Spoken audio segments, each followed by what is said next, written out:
ओम सभी को नमस्ते जी।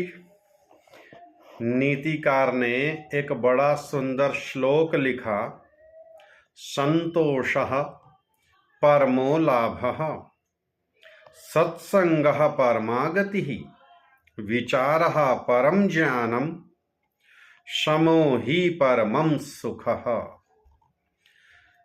सबसे बड़ा संतोष क्या है, लाभ क्या है, सत्संग का फल क्या है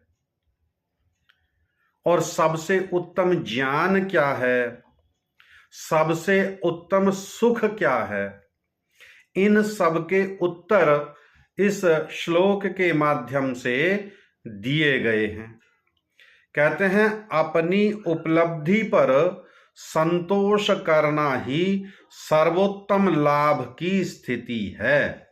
अपनी उपलब्धि पर अर्थात अपने पूर्ण पुरुषार्थ के बाद जो भी परमेश्वर की न्याय व्यवस्था से हमें फल मिलता है उस पर हम पूर्ण रूप से संतुष्ट रहें। कम मिला, अधिक मिला, कितना मिला, जितना भी मिला है परमेश्वर की न्याय व्यवस्था से, उस पर हम पूर्ण रूप से संतुष्ट रहें।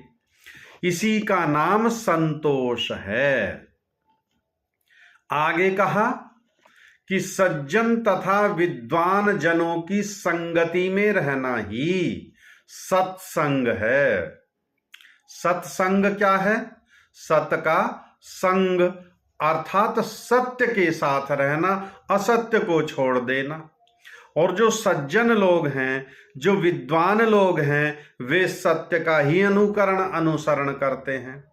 वे असत्य से स्वयं ही दूर रहते हैं। धूर्त पाखंडी लोगों के चंगुल में फंसना, उनके साथ रहना, उनका सानिध्य करना, इसका नाम सत्संग नहीं है। सत्संग का नाम है सत्य का संग करना। और सत्य विद्वानों के पास है, सत्य सज्जनों के पास है, सत्य धार्मिकों के पास है, सत्य सत्पुरुषों के साथ है। और उन्हीं के संग में रहना, उनके साथ रहना, इसी का नाम सत्संग है। और जीवन यापन करने की सर्वोत्तम स्थिति है संगति। जीवन यापन करने की सर्वोत्तम स्थिति, और सर्वोत्तम स्थिति क्या है? अपने पूर्ण पुरुषार्थ से हम धर्म, अर्थ, काम और मोक्ष की प्राप्ति के लिए सतत निरंतर प्रयास करते रहें, पुरुषार्थ करते रहें, धर्म पूर्वक अर्थ कमाकर उससे अपनी जीवन यापन करते रहें। यही परम गति है, अर्थात यही सर्वश्रेष्ठ मार्ग है। परिश्रम पुरुषार्थ से धन कमाना, उससे अपनी जीविका चलाना, इसका नाम श्रेष्ठ गति है, परम गति है। और कहते हैं सद्विचार करना ही परम ज्ञान है। सबसे उत्तम ज्ञान कौन सा है? जिसमें उत्तम विचार हो, सद्विचार हो। सद्विचार अर्थात सत्य विचार, सत्य अथवा वेद का विचार, अर्थात वेद की आज्ञा के अनुसार कर्म करना, वैसा वैसा मन में विचार करना। मन में विचार कोई असत्य विचार ना हो, झूठा विचार ना हो, सत्य विचार हो, वेद के अनुकूल विचार हो, सबके हित का विचार हो। यही परम ज्ञान है। ज्ञान तो वेद शास्त्रों के पढ़ लिए हैं, शास्त्रों के जाता है, लेकिन मन में रहता है छल कपट की भावना। विचार हमेशा ऐसे ही रहते हैं, किस प्रकार दूसरे को धोखा दे करके उसके धन का मैं हरण कर लूं, किस प्रकार मैं धनाढ्य बन जाऊं, चाहे दूसरे के साथ छल करना पड़े, कपट करना पड़े, धोखा देना पड़े, तो इसका नाम परम ज्ञान नहीं है। ये ज्ञान कोई लाभकारी नहीं है। ज्ञान वही है जिसमें सत्य विचार हो, जिससे मेरा हित हो, जिससे अन्यों का हित हो, जिससे समाज का कल्याण हो, जिसमें विश्व कल्याण की भावना हो। और कहते हैं ध्यानावस्था ही परम सुख की अवस्था है। सबसे उत्तम सुख कौन सा है?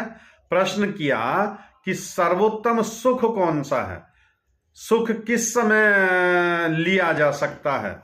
बहुत अच्छा भोजन मिला, बहुत अच्छे वस्त्र मिले, बहुत अच्छा पद मिला, बहुत अच्छा सम्मान मिला, ओ इसमें आनंद ही आनंद है, इसमें आनंद ही आनंद है। नहीं, ये परम आनंद नहीं है।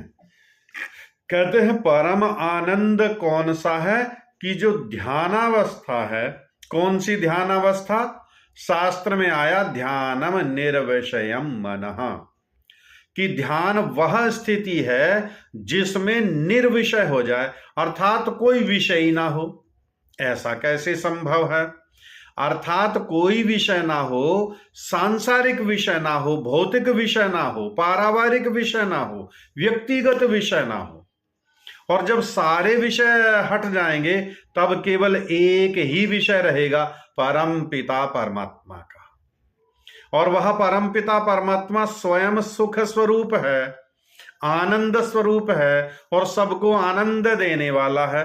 तो जितने जितने क्षणों में हमने उस परम पिता परमात्मा का ध्यान किया और जितनी यह ध्यान की अवस्था रही, यही परम सुख है, यही परम आनंद है। फिर तो सांसारिक व्याधियां आ घेरती हैं, मेरा सम्मान कम हुआ, उसका सम्मान अधिक हुआ, मुझे पारितोषक कम मिला, उसे अधिक मिला, मेरा सम्मान बाद में हुआ, उसका सम्मान पहले हुआ। अपने सम्मान से उतना सुख नहीं जितना दूसरे के सम्मान से दुख हो गया। इसलिए जो सांसारिक मान सम्मान है उनमें भी दुख मिले हुए हैं, 4 दुख मिले हुए हैं योग शास्त्र के अनुसार। इसलिए जो परम सुख है वो परमेश्वर का ध्यान ही सर्वोत्तम आनंद है। धन्यवाद।